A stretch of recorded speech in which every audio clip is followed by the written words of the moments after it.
It's the most wonderful time of the year. God damn, I'm excited! I say this because the Steam Next Fests have been my favorite things in video games these last few years.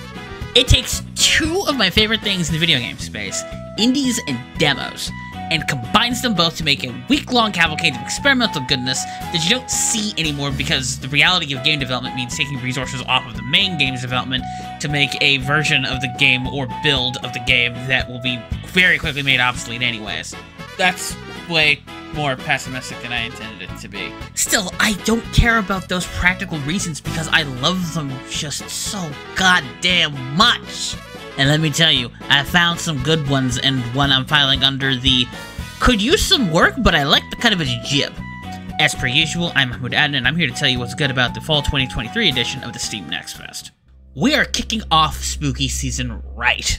Apparently, a sequel was announced for Lovecraft-themed boomer shooter Forgive Me Fada, and that feels super quick considering it's been around a year since it came out. Either way, the first two levels are included and they follow the events of the first game. You play as the priest, one of the two characters you play as in the first game, who, following his brush with the typical Lovecraftian nonsense, is spending a stay at a mental hospital. You fight your way through hordes of undead with a pistol, a shiv, and a shotgun. I will say, for a demo, the shooting feels great. Mowing through undead feels satisfying, and regardless of whether it's a headshot or a body shot, they jib like chunky salsa. It's endlessly satisfying. The main thing I noticed, which I think might be from the first game, is how progression works. You look to get 5 weapon types, 3 of which are in the demo, and can be upgraded to different functionalities and utilities. You got the shiv, which can become a barnacle-covered axe, the shotgun can become a double-barreled shotgun, and the revolver can be changed from that to a standard pistol that trades power, or faster fire rate, and higher ammo capacity. It's a decent preview of how weapon customization can work, because you can keep the earlier form of each weapon and mix and match the tools in your arsenal to suit your playstyle. I went with the standard shiv and shotgun, but went with the semi-automatic pistol to make sure all my ranges were properly covered.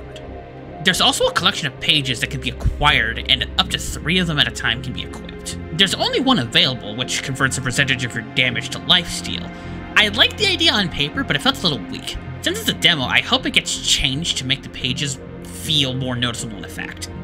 I also like how these and the hub are framed as you going out to the main common area of the mental hospital you're in. It frames the levels as dreams, but there looks to be enough weird shit in there to make you question what is and isn't real. It adds to the dreamlike quality of Lovecraft's work. I really like it. The art style also looks like it's heavily inspired by the works of Mike Mignola, with its use of rough, thick black outlines, uses of darker colors and shadows. It does a good job of showcasing how, when not shooting stuff to high-octane metal riffs, Forgive Me Fada 2 lives up to its inspirations of being tonally oppressive and fucked up. All I'll say is that looking at this made me want to reread Hellboy and Batman: The Doom That Came to Gotham again, and anything that reminds me of those gets a gold star in my book.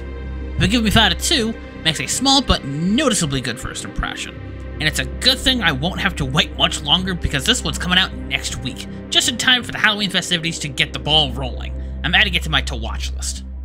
Another Crab's Treasure is a crab-like, a Souls-like, but everything is crab, by Acro Crab Games, the creators of the roguelike/vicious tech industry satire Going Under. The demo for this came out at the beginning of the month, but it's being heavily featured in the Next Fest, so I'm including it here. You play as Krell, an adorable hermit crab who goes on a treasure hunt across a crumbling undersea kingdom to reclaim his repossessed shell. And that's the main conceit according to the Steam page, because the demo drops you into the area that serves as a tutorial. It does a really good job of highlighting the main mechanics of combat. The demo, for the most part, feels and plays like a 3D platformer with Souls-like combat, and I'm super into that, and then there's the shell mechanic. The main differentiator for Another Crab's Treasure is that Krell has no shell of his own, and makes do with whatever trash he finds on the ocean floor for a new shell. This includes things like soda cans, tin cans, shot glasses, and whatever other junk you can get your mandibles on. These come with the cost of the shells having finite durability and can even break when they get battered too much.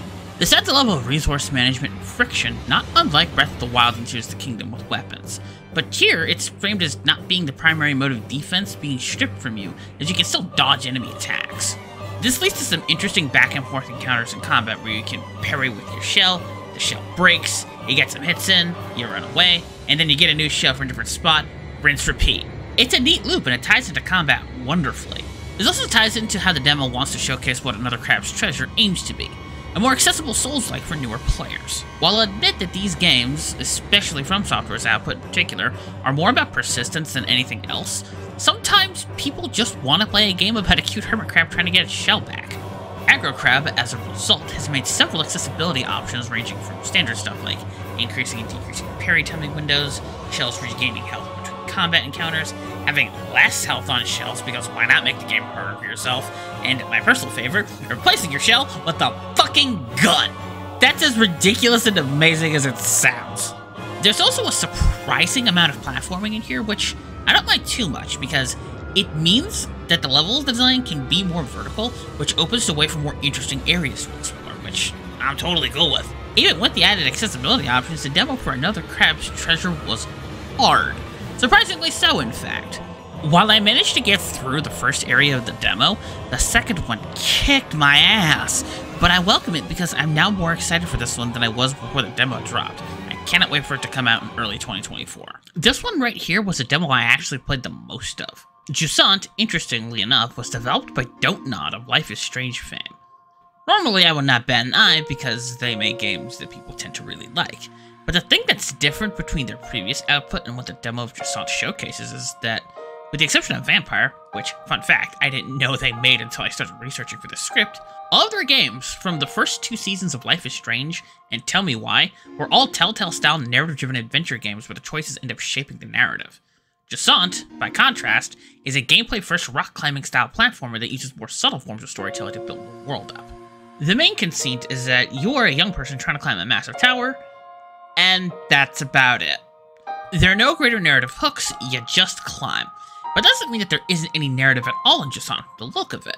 There were times where there was uses of handwritten notes and books by people who had lived in the tower, and it was combined with the differing environments to show off a cool sense of how people in that area lived, and it was also implied that the tower itself is a massive coral reef, that the oceans have all dried up and stuff. I'm not entirely sure if that's the case, but it feels like Jusant's demo leaves enough possibilities that I can kind of want to see where it goes.